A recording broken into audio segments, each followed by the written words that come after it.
What's up, guys? Welcome back. It's your friend Nate. Real quick, today I wanted to just touch on the difference between being rich and being wealthy.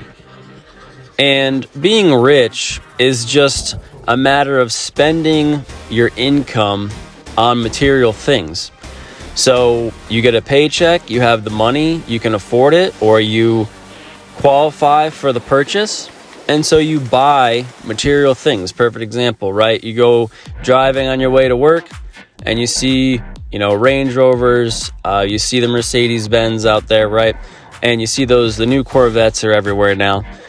And so rich people, their philosophy is, well, money is made to be spent. And so they spend it. And I just want to urge you guys as you're driving to work and as you see things on social media, just remember that most of these people with nicer cars, nicer material things, bigger houses, and so on, they are just as many paychecks away from bankruptcy as you are. And in many cases, right, it's the whole fake it till you make it. They're even closer to bankruptcy than you are. And so one thing I really don't like is when a lot of people compare themselves to completely false realizations, right?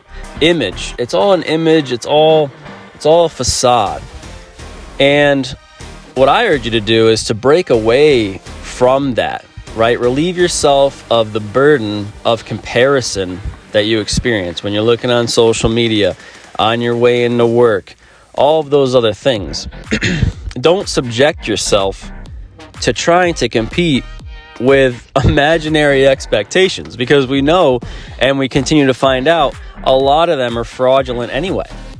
And so it's unfortunate how many people out there get depressed failing to meet a certain image that isn't even real, right?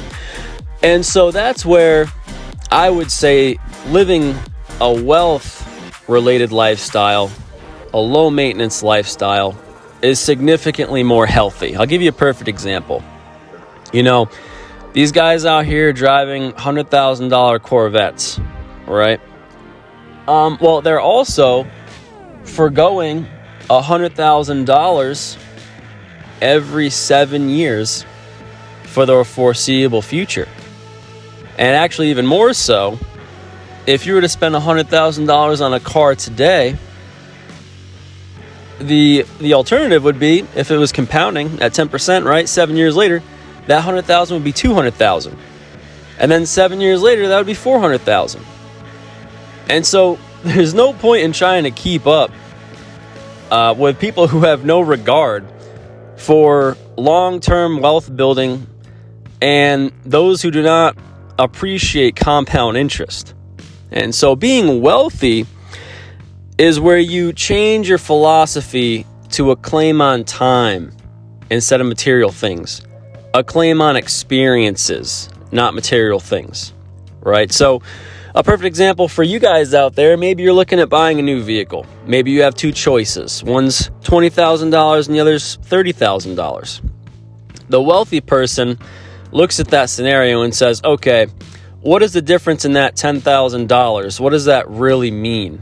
And to me, if I'm looking at it, the reason why I would save that $10,000 is because I could have 100 more experiences, right? I could go out 100 nights, spend $100, have a great time, great experience. And to me, that's more important. That's more important. And if you don't want to have experiences anyway, let's say you're not going to go out or whatever, that's fine too. Put that money away and let that $10,000 become $20,000 7 years later. And then 7 years after that, let that $20,000 become $40,000. Once you disengage from the obsession with material things, I find that wealth is a significantly better way to live your life. Think in terms of how much time does my current savings represent? We all have obsessions about things that we used to once want, right? So for those of you guys that know me, I'm a big Ferrari fan. I love Ferraris. I always wanted one. And when I was in my 20s, I would have loved to have bought a Ferrari, right? But the problem is, now, of course, used at that time. I was in my 20s after all. But my point is, to spend $100,000 in your 20s, you're throwing away $1 million of retirement. So you have to ask yourself when you're making these daily decisions. I'm not saying go crazy. I'm not saying don't buy the coffee. I'm not saying, the extremes of saving every single penny. But on these larger expenditures, try to have a wealthy, healthy mindset when you're making these decisions. Same thing when you're buying a house out there, right? Do you really need that extra bedroom for guests who are really never going to show up? Because you're paying the property tax and you paid the premium for it up front. If people really want to come visit you, they can get a hotel, right? They can pay the extra couple $100 while they're staying, especially because you got Airbnb out there now.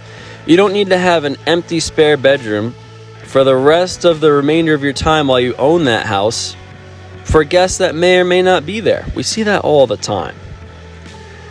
So, to summarize, I urge you guys to be happier with the lives that you're currently living. All right? You're not behind like you think you are. We're all in this thing together. It's difficult to compare each other to other things, right? Other people that seem more successful, but don't get caught up in all of that. It's not healthy, and it doesn't have to be that way. Just focus on yourself, building your knowledge, building your skills, and try to get the greatest claim on life in the areas where it matters the most. Don't forget to like and subscribe.